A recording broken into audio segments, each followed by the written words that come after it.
जोहार सेवा जोहार मोर माटी मोर अभिमान सेवा जोहार आदिवासी मोर पहचान सेवा जोहार संगी संग चलबो हम सब जान।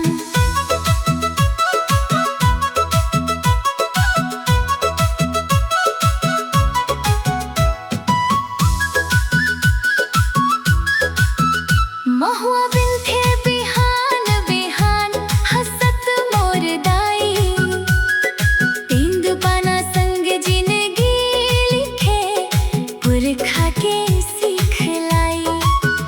मांदर बाजे रात अंधियारी गूंजे पूरा गाँव नाचे गाए संगी साथी खुशियों के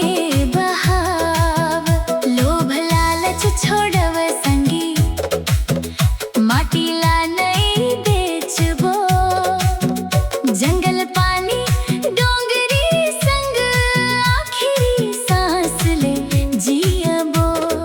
पढ़ लिख के अब बढ़बो सपना करबो साकार अपन गाँव के सेवा करके बढ़ाबो सबके धरती दाई के अजरा भीतर मोर सपना पलथे पुरखा मन के गाथा सुन के हिम्मत मन बढ़थे। एकता के डोरी बांधव हाथ में हाथ रव मोर संस्कृति मोर परंपरा दुनिया भर में भरव। कलम धरो किताब पढ़व यही समय के बाद जंगल बचाना संग संग बनावब नई शुरुआत। डॉक्टर टीचर अफसर बनके गाँव न फेर सजाबो अपन बोली अपन संस्कृति दुनिया भर पहुँचाबो। मोर छत्तीसगढ़ गाथे मेहनत के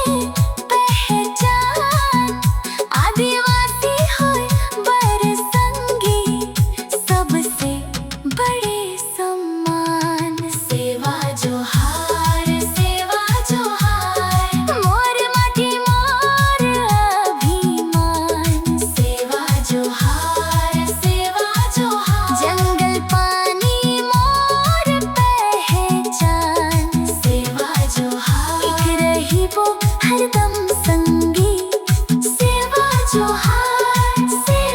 जोहार गूंजे मोर छत्तीसगढ़ धान।